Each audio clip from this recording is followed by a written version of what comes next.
સુરતમાં કાયદો વ્યવસ્થા સામે સવાલો ઊભા થઈ રહ્યા હોય તેમ સુરતના ભેસ્તાન વિસ્તારમાં ફરી જૂની અદાવતમાં તકરારમાં યુવાનની તીક્ષ્ણ હથિયારના ઘા ઝીંકી ઘાતકી હત્યા કરી દેવાતા ચકચાર મચી જવા પામી હતી।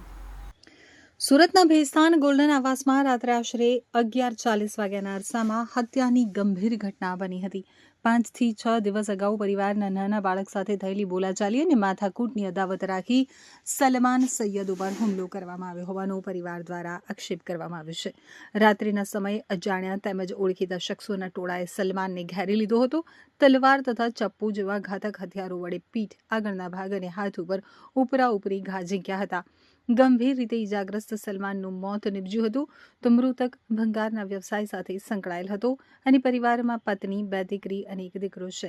ઘટનાની જાણ થતાં જ ભેસ્તાન પોલીસ દોડી આવી હતી અને સમગ્ર મામલે તપાસ હાથ ધરી છે। મારો છોકરો રાતે 11:50 में આ લોકોને હુમલા કરીને મારી નાખેલો સાહેબ, તલવાર ચાકુ છે।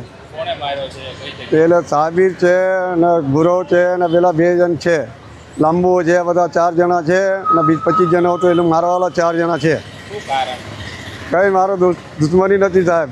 મારા ભાઈને સાલોનો છોકરો હતો, એને નાનો છોકરો હતો 12-13 વર્ષનો, એને માર્યો મોહલ્લામાં, એને સમજાવવા ગયા ભાઈ કેમ માર્યો, એટલે માટે આ લોકો કસર કાઢ્યો છે સાહેબ રાતે। કોને પરિવાર? મારો પરિવાર અને પરિવાર તો ગામમાં છે સાહેબ। છોકરાને લડકા 2-3 લડકા છે, લડકી છે સાહેબ। માંગની કદી મારો ઇન્સાફ જોઈએ સાહેબ।